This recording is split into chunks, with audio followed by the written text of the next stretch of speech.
Please, a round of applause for all of these members of the panel. I gave myself the privilege of asking the first question, but I think I would just give comments rather than, asking questions because I'm not quite sure where to start. But before I do that, you see there is a mic stand here along this aisle and also another one over there. Later on, after I've given my comments, I will open this up to you to ask questions. And what you should do if you want to ask questions is to stand behind the mic and then line up. Yeah, if you have a question ready, just stand behind the mic, line up until I signal you to ask a question. You have to tell me your name and, if possible, the church where you worship or where you have your membership. So those of you who have questions to ask, just get ready by standing behind the mic. But first, my comment. This is also by way of expressing my appreciation to the panels here and to say what I will take home with me, besides so many other things. Yeah? From Greg, I take home with me his call for us to be prayerful for those people who are voiceless and also to be the voice of the voiceless. Not in the parochial sense, as he reminded us, but to open our eyes to the wider challenges in our society. And so let's pray for them. Let's be involved in being, if you like, the voice of the voiceless. From Din Kwan, he reminds us that the church should be viewed also as collectively as a missionary society. So if you want to be interested in missions, then you take that responsibility, that call from God to be a missional church seriously and seeing your church as a mission society. From Dr. Samuel Lee, education, interdisciplinary education. This is so crucial, and I hope that you will do that. He also mentioned about, people not going for education, perhaps because of the lack of funds. Those of you who are leaders of your churches, see education as mission. See education as contributing to wholesome mission, holistic mission. And please raise your budget to support your members for education, and also perhaps to support people from other countries in our region who may want to come to Singapore to study, for example, but may not have the money to study. So you may be able to provide some kind of scholarship to support 1 or 2 students from Vietnam, 1 or 2 students from Myanmar per year. So will you please consider education as an important part of mission as well. And from Matt, first let me just say what I don't agree with him first, and then I'll say what I agree. I don't like his last part about choice between pastors and business. I'm a pastor, I'm a theologian, and I'm in my father's business. Yeah. So we must not dichotomize it. I'm sure he didn't mean that, but I thought I need to just interject, as my good bishop had also tried to interject as well. But it is important to help people who are in need of, and he used the word dignity, job with dignity. And I think that is important. You don't exploit people, make them work hard and tell them that, well, this is a job. We need also to provide job with dignity. And this is a very crucial qualification, that we should provide job, we should help to provide job, we should help to find job, but job offered to people who are in need, but job that will be seen as job with dignity. What about Bishop Hwa Yong? I agree with him completely. I'm a Methodist too, after all. Yeah. What can I do? Yeah. Yeah. Wow. No. The social holiness part is something which is, if you like, a legacy, a rich legacy, a tradition from the Wesleyan movement, and I thank God for that, reminding us that holiness is not just something that we look, inward. I'm just being concerned about myself, me and myself, but personal holiness is important, but social holiness is also very important. Social holiness as an expansion, if you like, of your holiness, the life of holiness that you have with God. I will also add something to all what you have heard. We often heard about the importance of Great Commissions, especially when we talk about missions. Yeah, we talk about Great Commissions, and many churches would even publicize that we are a Great Commission church, and that is fantastic. But I think more important than being a Great Commission church is a Great Commandment church. By the way, the Great Commandment is a word used by Jesus Christ himself. If you look at the Bible to look for the word Great Commission, you can't find. Yeah. If you don't have the Great Commandment and you want to be a missionary, you are going to spoil the whole thing. You are going to mess things up. If you don't love God and your neighbors, I mean, please don't go out and share the gospel because you'll mess things up. Yeah.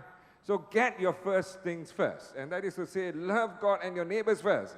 And if you truly love God and your neighbor, then if you follow, and when you follow the Great Commission, as sharing the good news with others, then it will carry more weight, rather than just to talk about Great Commission without love for God, and especially so, love expressed through your love for your neighbors. So now is the time that I want to open to you for question.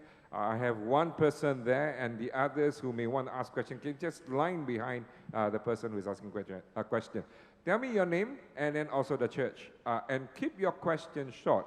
And if the question is directed to one particular person here, can you also mention who it is that you are directing the question to, please? Morning, my name is Cory De Boer from Mission Ministries Philippines in Manila. And I just want to thank you, Dr. Samuel Lee, for appreciating the Filipino unsung heroes.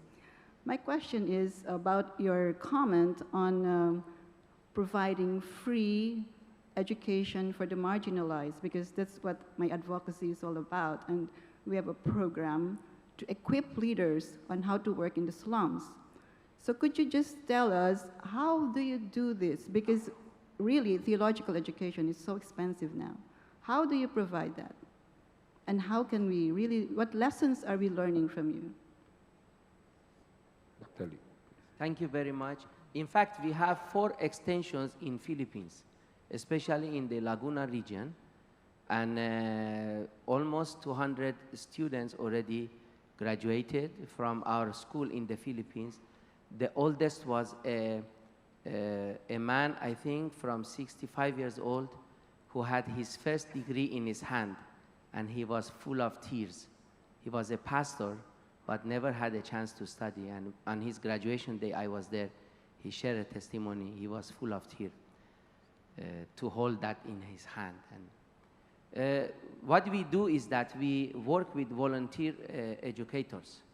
So professors, teachers who are volunteers, because obviously I don't have the finances, we don't have the finances to give people salaries. This is really, is like a Red Cross for education.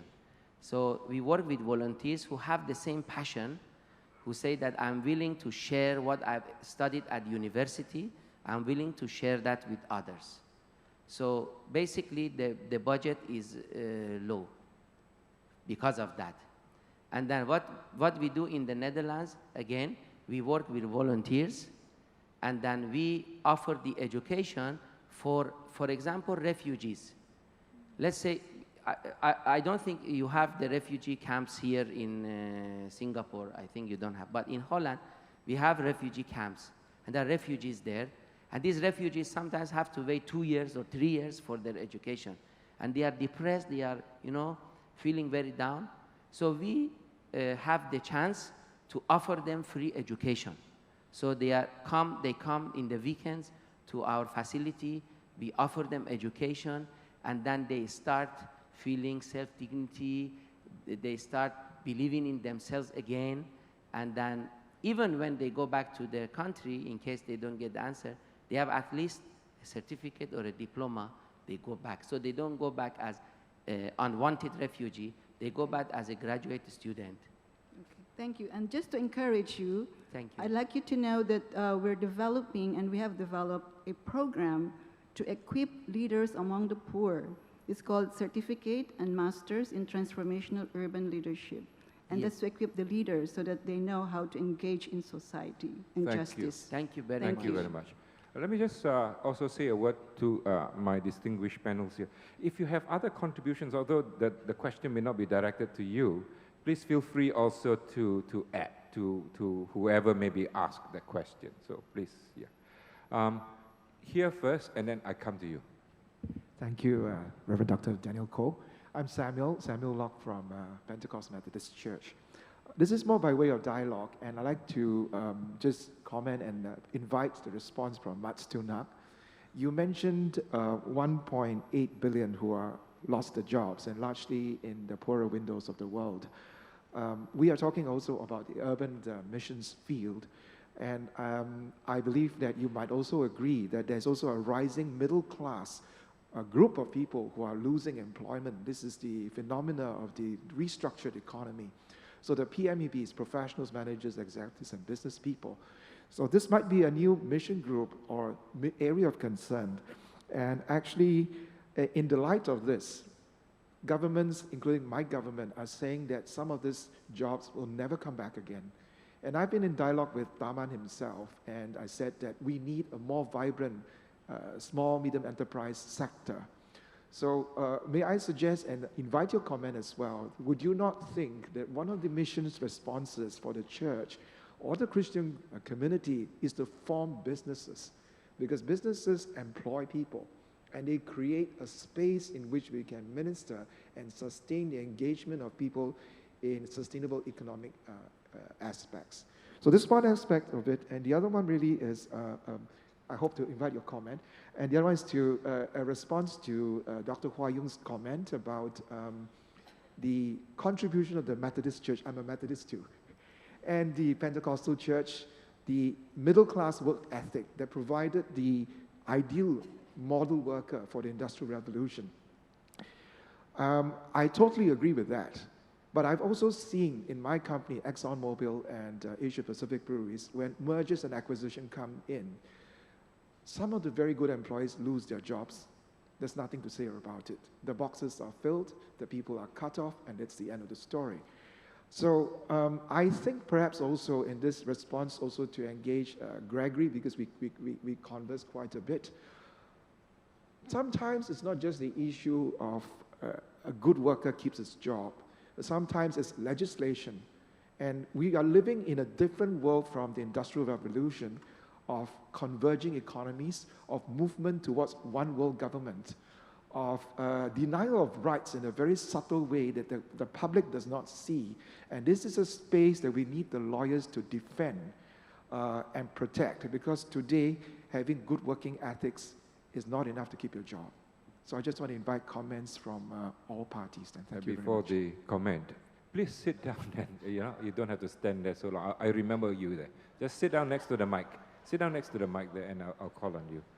So we get Matt to respond first, and followed by Hua Yong, since you were also mentioned, and then Greg as well. I think it is important to recognize the strong transformational power of business, and especially small and medium-sized businesses.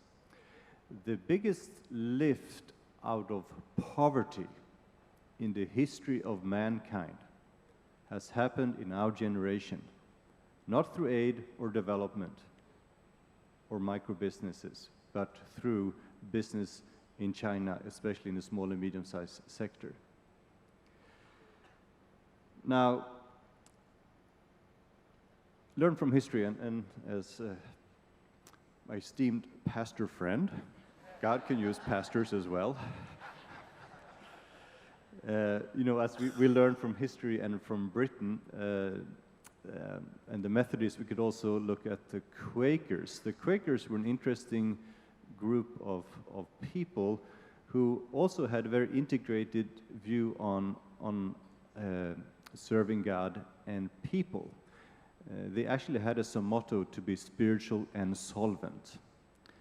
And even in the early 1800s, even though there were only a small, tiny minority in Britain, 4,000 Quaker families had started and were running 74 banks and over 200 companies.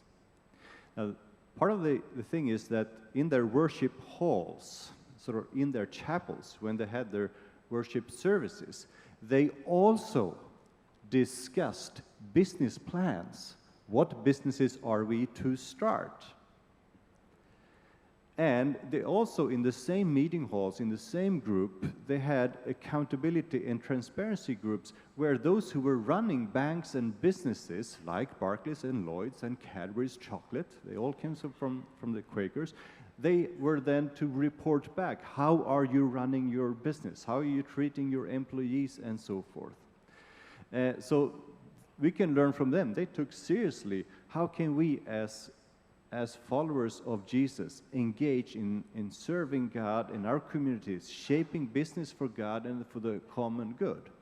And we really need, and I agree with you, as Christians in the marketplace, and not just business people, but as in this triangular drama that business as mission is, involving the church, missions, and business. How can we together start and grow businesses that can grow in size, in profitability, and holistic impact. It's one of the greatest needs, and business people are also one of the greatest underutilized resource to meet the needs of the world. Bishop? I'm really out of my depth. I'm no businessman, but I follow my calling to be a pastor faithfully, man. Just to let you know that, okay? But I just want to add this, which I am very appreciative of what people like Matt has said. I just give a simple illustration. You know the sort, most of you who read the papers will know the sort of struggles that we are having in Malaysia over the Islamization issue. What y'all don't know is 70% of the Malaysian church is composed of indigenous people, most of whom are in Sabah and Sarawak. You all think that it's Chinese and Indian. No, that's not the case. So 70%, and many of them are still living in poverty. And one of the big questions that are confronting us is how do we help the churches? You can go and do evangelism. It's not going to do, because many of them are already converted. You can do discipleship, but discipleship is not going to help them much if they do not get the support or they cannot get jobs, etc. So increasingly, we are recognizing that one of the things that we need to do is to help them with economic empowerment at different ways of doing it, including starting business, training people, etc., etc. This is the sort of thing. So I know many of your churches are involved in East Malaysia. Please, I beg you, don't just bring money. That's the worst thing you can do for our people. If you want help, talk to some of the senior church leaders and ask how we can help. Thank you. Before I ask Greg to respond, there is a question here, and there's going to be a question there, and that's it, yeah? Because time is catching up, unless you want to stay behind and do without lunch. So 2 questions afterwards, after Greg has given his response.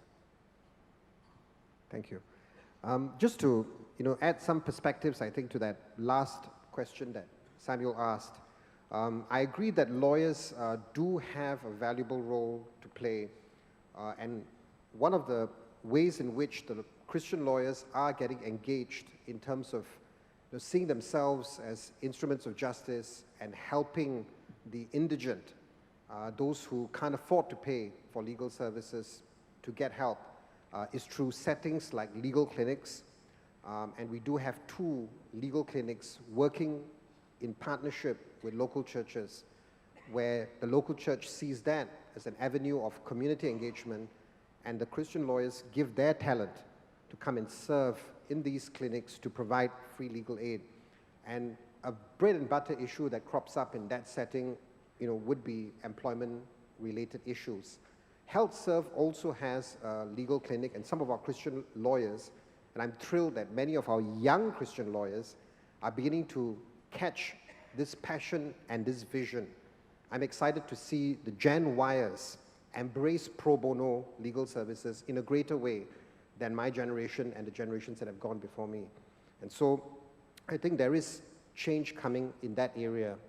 In terms of the role of legislation, I also see and discern some changes. Our laws, our statutory laws have generally been pro-employer.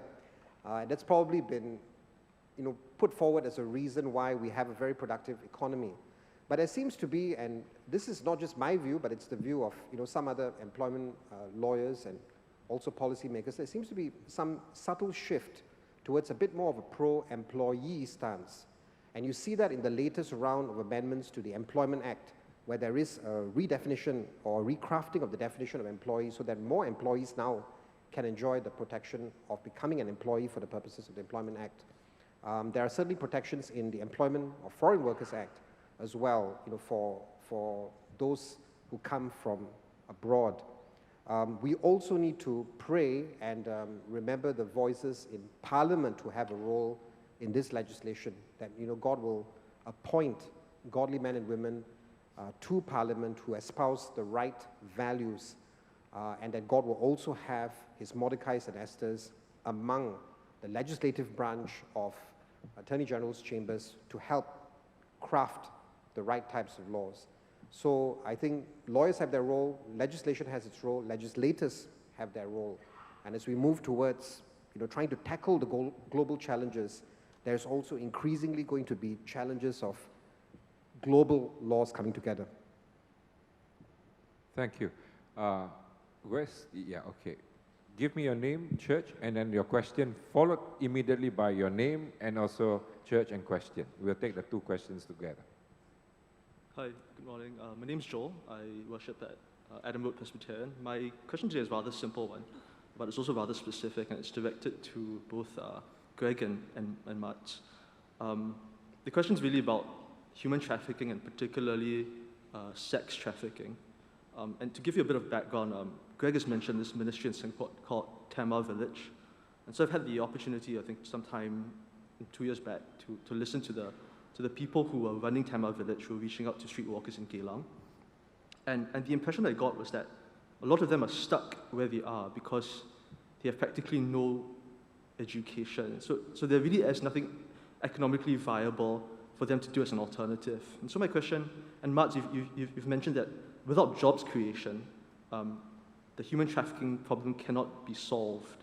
So my question today is rather simple but specific one. It really is, do you know of any examples, any practical real-world examples of either successful projects that provided alternative training and education as well as alternative employment for sex workers, commercial sex workers, as well as people who have been caught in the sex trafficking trade? Or if you know of any organizations who have made some headways in this respect. Yeah, thanks. Thank you. I'll take the other question. My name is Fiona Lim. I'm from Hope Church. I'm a Methodist student before. My question is on the side of education. I'm a volunteer educator in inland China.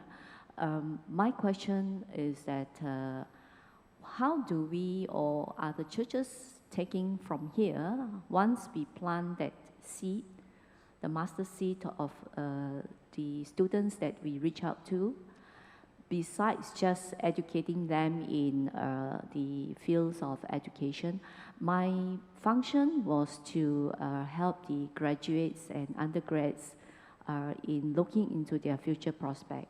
I specialize in business planning and entrepreneurship, to lecture to the students to help them to be creative in their prospect once they leave the school and their education. So my question to the churches has always been like, there are no follow-ups. Once we start this program or even after we leave, where do we take off? Because the students, no doubt they are in touch with the educators, but we are only there to plant a seed and show them who we are in the work of business as mission. Thank you. I'll get Dean Kwan, Dr. Samuel Lee, and Bishop to reply to the last question. What do you do after you have planted the seed in mission? But first, response from Matt and also Greg to the question from the young Christian young man there. I'll start and then Greg can correct it, right? It's a major root cause to human trafficking is unemployment. That makes people vulnerable to traffickers. You can read report after report that areas of high unemployment are also high-risk areas for trafficking. So prevention needs to involve job creation, jobs with dignity. If you rescue someone out of a trafficking situation, there's a long process to restore that person. But at part of that process, there needs to be a job with dignity at the other end. Are there examples of such businesses? Yes, there are, and some of them are called freedom businesses. Let me just briefly mention a few things. There is one business called FreeSet in Calcutta, India, that employs over 200 women who comes out of the red light district, Sonagachi. And the business is actually located in the red light district because they are not steeped into evacuation theology. Let's just get a few souls out of here and go to heaven, but rather they have an invasion theology. How can we transform this place by seeing the kingdom come through people's lives transformed? So that is one example of a freedom business. There is another one called Nightlight in Bangkok that employs over 100 women out of prostitution and trafficking. And there are others that could be mentioned. Thirdly, I'd like my wife to stand up. Jennifer, please. This is my beautiful wife. Give her a hand, please.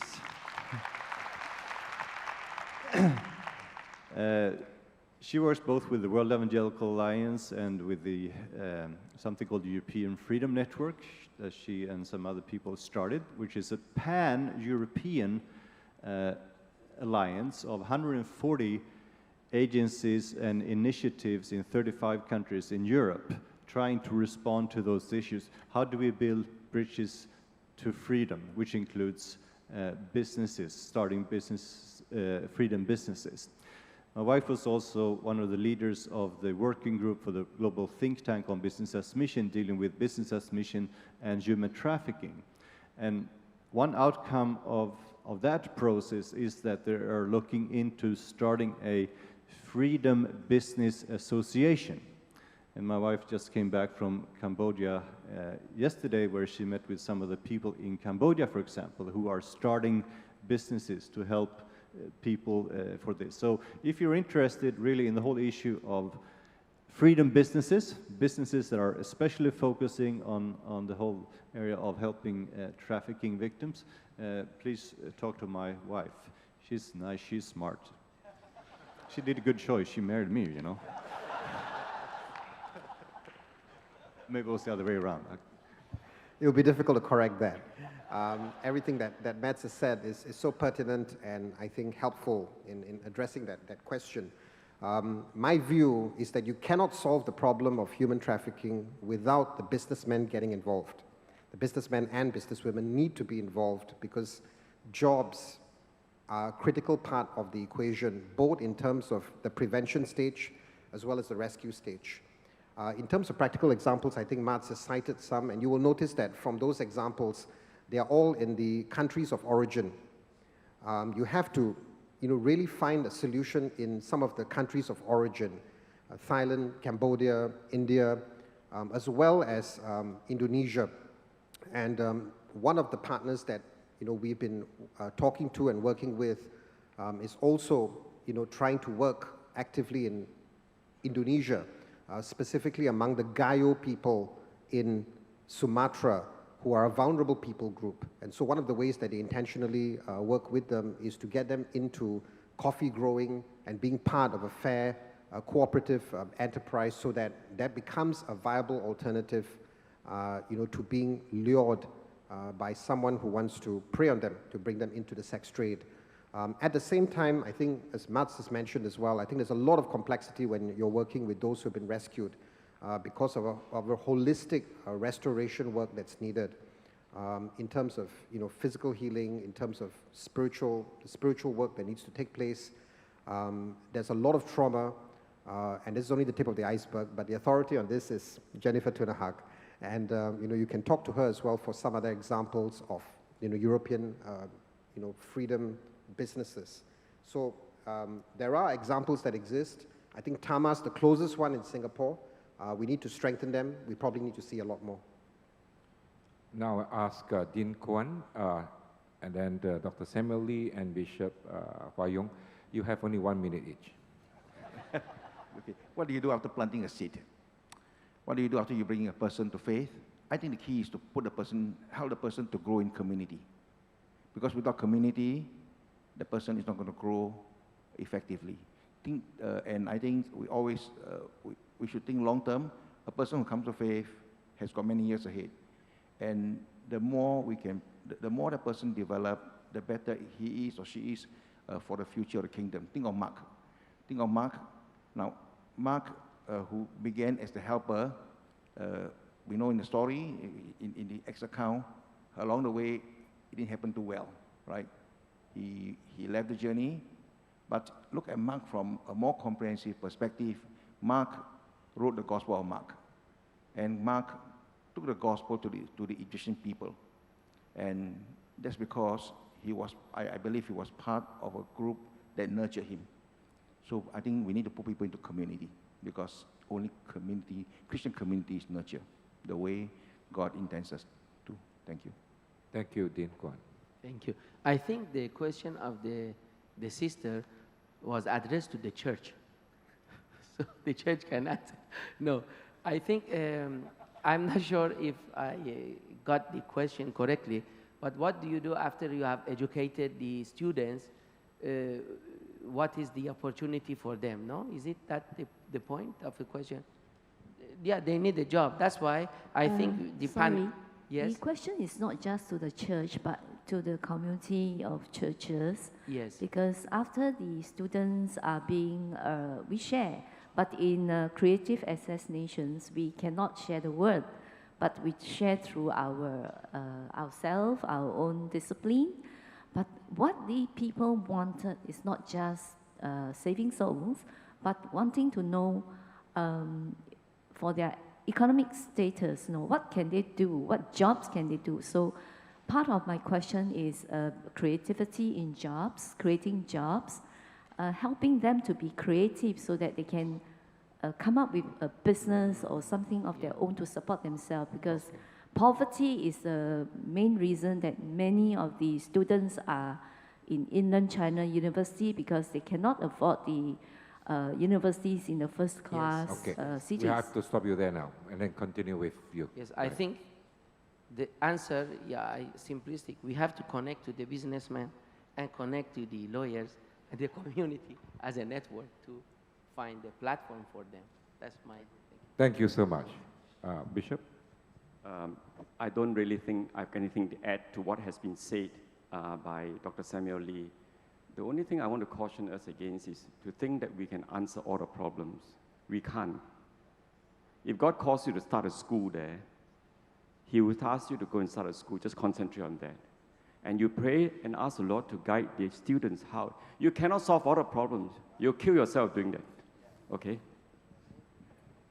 Could I just add 30 seconds? Please.